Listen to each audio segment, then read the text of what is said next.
नमस्कार. कवित्व बरवे रसिकत्व, रसिकत्व बरवे परतत्व, स्पर्शू जैसा. म्हणजेच वाचेला जिथे कवित्वाचा स्पर्श होतो आणि कवित्वाला जेथे रसिकत्व प्राप्त होते तेथेच परमात्म्याचा संचार होतो. मनातल्या उतुजाव पाहणाऱ्या भावनांना मोकळी करून दिलेली वाट म्हणजे कविता. कवीला स्वतःशीच हितगुज करायला लावणाऱ्या एक सुंदर मैत्रीण म्हणजे कविता. कधी कविता मनाला उल्हासित करते तर कधी मनाला रडवते, ती म्हणजे कविता. कविता म्हणजे भावनांची मुक्ती, कविता म्हणजे जगण्याची आसक्ती. कविता जगण्याची आस आहे आणि जाणीवेची कास आहे. ज्याला ती भावली तो फारच नशीबवान, कारण हे कौशल्य उपजतच नसतं. ते हळूहळू फुलतं, बहरतं आणि त्यातून कळतो तो जगाला एक नवीन कवी.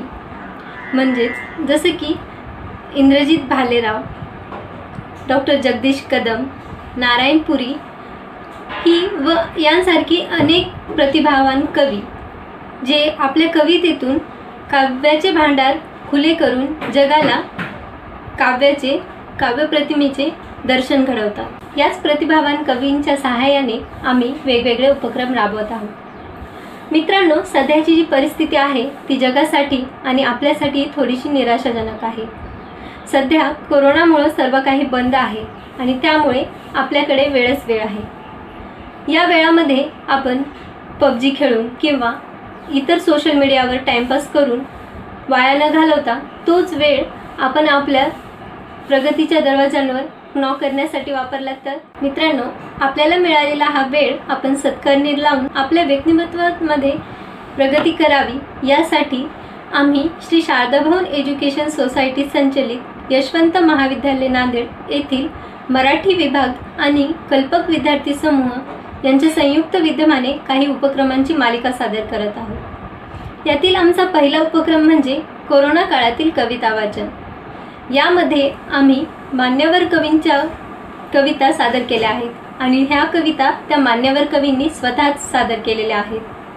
आणि आमचा या पहिल्या उपक्रमावरच आधारित दुसरा उपक्रम म्हणजे कोरोना काळातील कविता वाचनाची साथ आणि विद्यार्थ्यांचा प्रतिसाद. या उपक्रमामध्ये कोणत्याही 3 मान्यवर कवींच्या कवितेवर विद्यार्थ्यांनी अभिप्राय सादर करायचा आहे. तर या दुसऱ्या उपक्रमामध्ये मी शालिनी नागोराव लोंढे आपणासमोर कल्पना दुधाळ मॅडम, विष्णू जोशी सर आणि वृषाली विनायक मॅडम यांच्या कवितांवर मी अभिप्राय सादर करणार आहे. कविता ही शुभ्र पाऱ्यासारखी असते आणि तिला नाजूकपणे शब्दांच्या चिमटीत पकडावे लागते. यावर श्रद्धा ठेवून लेखन करणारे ते कवी असतात. कवीच्या मनाला तेजवणारं पाणी देऊन त्याला उद्धारित करणारी शक्ती ही कविता असते. अशीच काव्यप्रतिमा लाभलेल्या कल्पना दुधाळ मॅडम. सिझरकर म्हणते मानती आणि धग असतेच आसपास या काव्यसंग्रहातील त्यांच्या कविता एवढ्या उल्लेखनीय आहेत की महाराष्ट्र फाउंडेशन या पुरस्कारासहित अन्य 31 पुरस्कारांनी त्यांना गौरवण्यात आलेलं आहे. कल्पना दुधाळ मॅडम यांच्या सहज व्यक्त होण्याच्या स्वभावावर मी माझी चारोळी सादर करते. अलगद कागदावर उतरणाऱ्या प्रत्येक शब्दाने मन हलकं केलं. अलगद कागदावर उतरणाऱ्या प्रत्येक शब्दाने मन हलकं केलं. अलवार अल्लड अबोलच होते मी जणू, कवितेने मला बोलकं केलं. या कविता या माझ्या चारोळीच्या ओळी मॅडमच्या स्वभावावर तंतोतंत लागू होतील असं मला वाटतं. ज्यांनी अबोल आणि सुप्त भावनांना बोलायला शिकवले अशा कल्पना दुधाळ मॅडम यांची रानभर मी या कवितेवर मी अभिप्राय सादर करणार आहे. डोक्यावर भारा घेऊन जड पावलं टाकताना, रानभर माझेच आवाज माझ्याशी बोलताना, उभारलेलं बुजगावनं चुना लावून मडक्याला, त्याच्या जागी रोवलेलं मीच मला राखणीला. वादळाशी भांडून कमळण पानं फाटल्याची तक्रार करते, लेकत जशी माझ्यापाशी नव्या कपड्यांचा हट्ट धरते. कावळीच्या बेलताऱ्यांचे बैलकुणी तोडलेले, चिक थेंब थेंब गळताना माझेच रक्त ओघळलेले.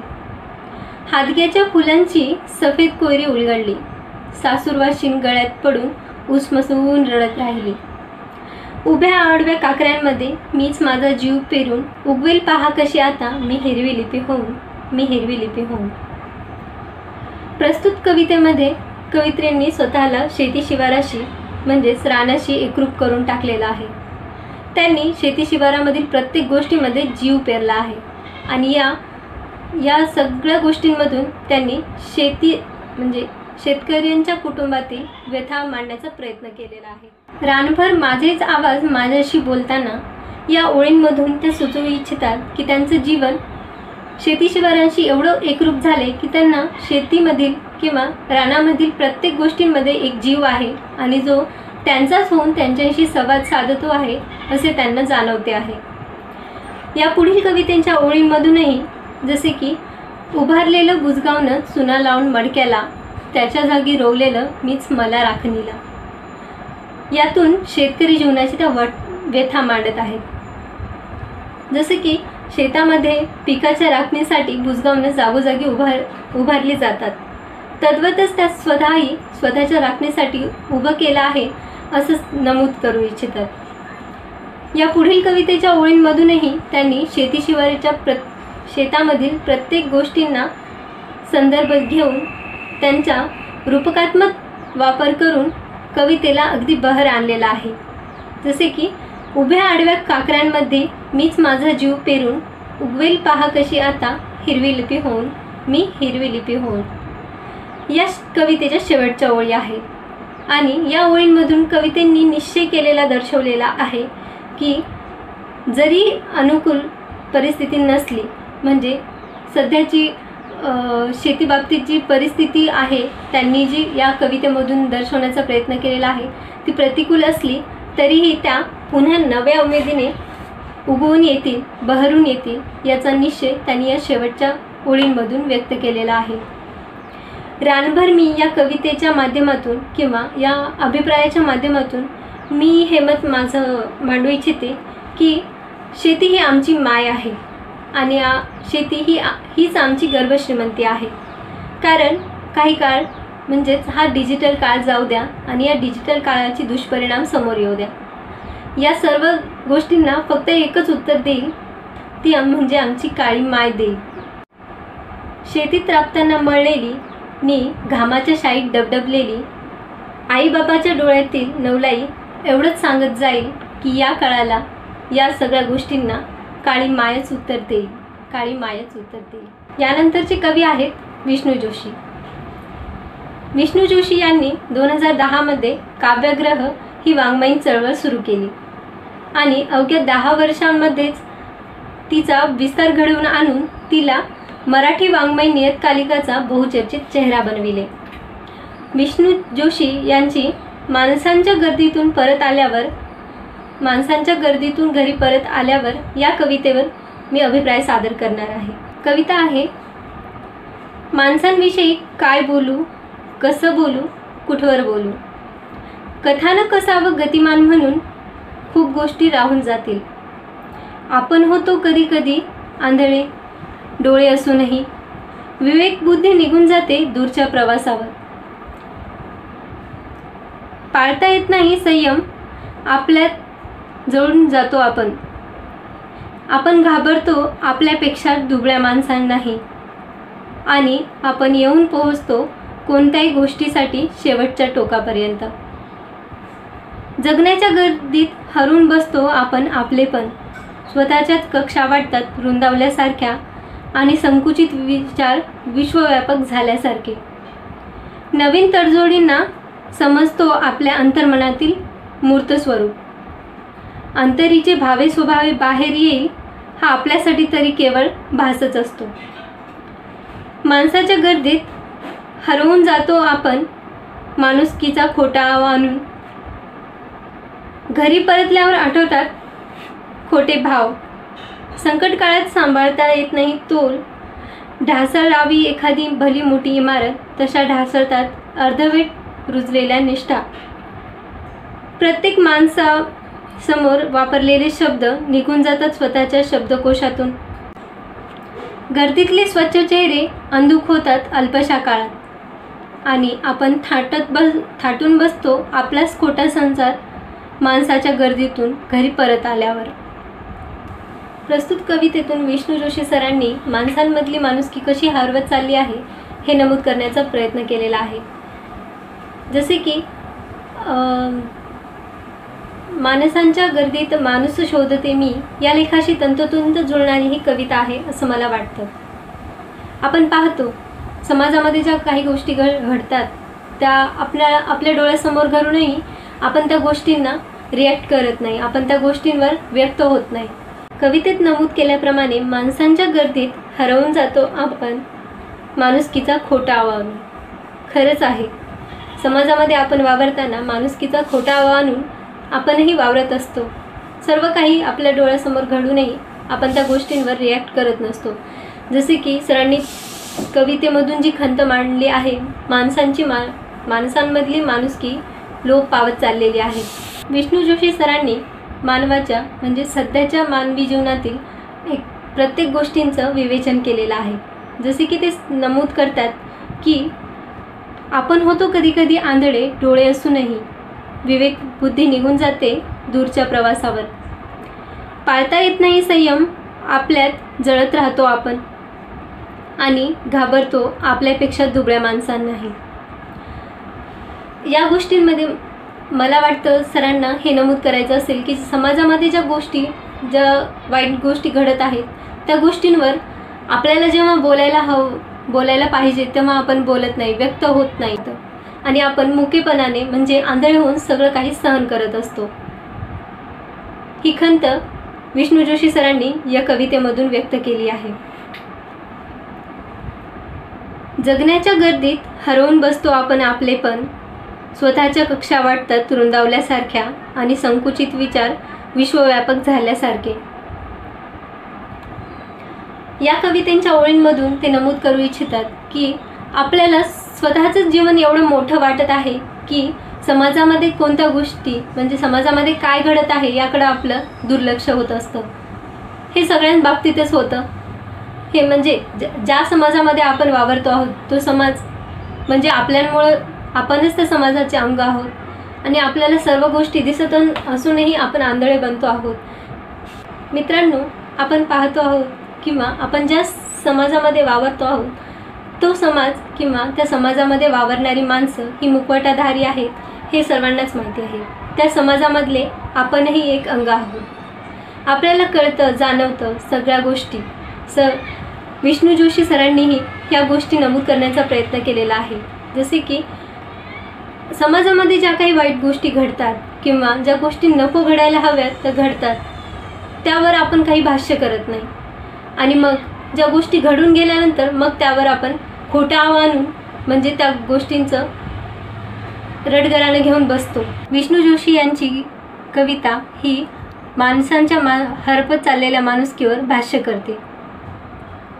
त्यांच्या कवितेमधून त्यांनी व्यक्त केलेलं आहे की माणसांमधली जी वृत्ती आहे म्हणजे समाजामध्ये जे काही घडत आहे त्याकडे दुर्लक्ष करणे म्हणजेच डोळे असूनही आंधळे होणे, कान असूनही बहिरे होणे आणि वाचा असूनही मुके होणे, ही सध्याची वास्तविक परिस्थितीचे यथार्थ वर्णन त्यांनी आपल्या कवितेच्या माध्यमातून केलेले आहे. मी लिहितो म्हणजे निर्भय होतो आहे, मी निर्भय होतो आहे, मी लिहितो म्हणजे निर्भय होतो आहे, या जगास पाहण्या डोळे देतो आहे. या कविता माझ्या, या कविता आमच्या, या कविता आमच्या तुमच्या जगण्याचे लेणे, स्वतःच आपली राख उधळीत जाणे, कविता म्हणजे अस्तित्वाचे गाणे, स्वतःच आपली राख उधळीत जाणे. या नारायणपुरी यांच्या कवितेच्या ओळी सादर करण्यामागचा उद्देश वृषाली विनायक यांची काव्यप्रतिमा. साहित्य रसिक संस्थेच्या अध्यक्षा कवयित्री वृषाली विनायक. मराठी साहित्यात सातत्याने नवनवीन उपक्रम राबविणाऱ्या आणि अल्पावधीतच आपला वेगळा ठसा उमटवणाऱ्या कवयित्री म्हणजे वृषाली विनायक. त्यांच्या व्हर्जिन मातृत्व या कवितेवर मी अभिप्राय सादर करणार आहे. कविता आहे व्हर्जिन मातृत्व.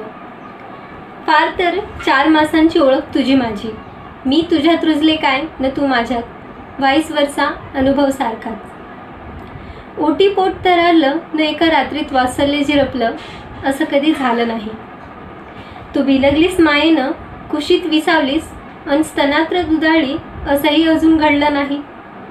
तुझी पावलं दुळू कधी वाटलीच नाही. न नवल लॉलीपॉप ओठांचं काजळ रेख मलाच परिचित नव्हती, ती तुला कुठून रेखावी. तुझ्या पाठीवर अ आ ई नव्या रूपात लिहून बघताना अवचित हात थरथरतो, तेव्हा चिमुकली बोटं गालावर फिरवत आश्वासित करतेस. सारी वर्णमाला चंकुरते, हिरवी होत पालवते तुझ्या डोळ्यात. तेव्हा 9 मासाच्या नाळेचं कोडं कोसो दूर राहतं, न पापणीलाच पाना फुटतो. देहभोगाशिवायचं मातृत्व आजन्म तुझ्या मुठीत ठेवत, तुझी नवी अक्षरं लागलीच गिरवायला घेते. अक्षरं तीच अ आ ई आई. वृषाली विनायक यांची व्हर्जिन मातृत्व ही कविता एक संवाद आहे, आणि तो संवाद 4 महिन्याच्या गर्भाशी आणि त्याच्या आईचा आहे असं मला वाटतं. असं मानलं जातं की 4 महिन्याच्या गर्भाला जीवाचं रूप येतं, आणि त्या जीवाच्या रूपाशी कवयित्री संवाद साधत आहेत. चाहे बेटी बने चाहे बहना बने, बने किसी की सजनी. चाहे बेटी बने चाहे बहना बने, बने किसी की सजनी. लेकिन अधूरी होती है नारी, जब तक बने ना जननी, जब तक बने ना जननी. या कवितेच्या ओळींमधून असं सांगण्यात आलेलं आहे की स्त्रीचं स्त्रीत्व हे माता झाल्याशिवाय पूर्ण होत नसतं. खरंच आहे, आणि तेच मांडण्याचा प्रयत्न वृषाली विनायक यांनी या कवितेच्या आधारे केलेला आहे. कवयित्री 4 मासाच्या त्यांच्या गर्भाशी संवाद साधताना त्याला जाणीव करून देतात की स्त्रीचं माता बनण्या अगोदरचं भावविश्व आणि माता बनल्यानंतरचं भावविश्व यामध्ये काय फरक होतो किंवा काय बदल घडत जातो हे वृषाली विनायक यांनी मांडण्याचा प्रयत्न केलेला आहे. जसे की एका मुलीचं जीवन तिला मातृत्वाची देणगी लाभण्या अगोदर कसं असतं आणि मातृत्वाची देणगी लाभल्यानंतर तिचं जीवन कसं बदलत जातं हे जणू वृषाली विनायक या कवितेच्या माध्यमातून मांडण्याचा प्रयत्न करत आहेत. ओटीपोट तरारलं आणि एका रात्रीत वात्सल्य झिरपलं, असं कधी झालं नाही. या कवितेच्या ओळींमधून त्या नमूद करू इच्छितात की मातृत्व ही काही एका दिवसाची देण नाही आहे, कारण 9 महिन्यांच्या गर्भधारणेनंतर 9 महिने आणि 9 दिवसानंतर मूल जन्माला येतं, म्हणजेच प्रसूती झाल्यानंतर स्त्री माता होते, आणि हे 9 महिने ती माता जगत असते. तिचं मातृत्व लाभण्या अगोदरचं जीवन आणि मातृत्व लाभल्यानंतरचे 9 महिन्यांचा काळ हे जीवन ती अनुभवते ते वेगळ्या प्रकारे, आणि तेच त्यांचं जीवन ते त्या बाळाशी म्हणजेच 4 महिन्यांच्या गर्भाशी संवाद साधताना समोर आणत आहेत.